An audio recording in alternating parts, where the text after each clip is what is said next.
Hallo, liebe Malte und Gozo-Freunde. Ich habe es geschafft. Ich bin auf Gozo mit Umwegen. Aber das ist meine Aussicht. Ist es nicht himmlisch? Ich bin hier in Ubaya, im Norden Gozos und habe einen super blauen Himmel, super Wetter, tolle Temperaturen und mein erstes Frühstück auf dem Balkon. Da zeige ich gleich ein paar typische maltesische Sachen, obwohl die Malteser nicht so oft frühstücken. Viele frühstücken gar nicht, aber ich. Und ich fange mal an, ein bisschen mit Maltesisch zum Mitlernen. Halib ist die Milch. Das ist der Tee, Tee. Bitzokor, mit Zucker. Tee mit Zucker.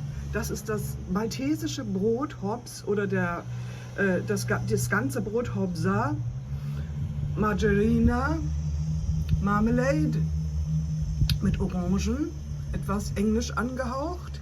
Und hier kommt Kiwi, Jbenit in der Mehrzahl, Tadam sind die Tomaten.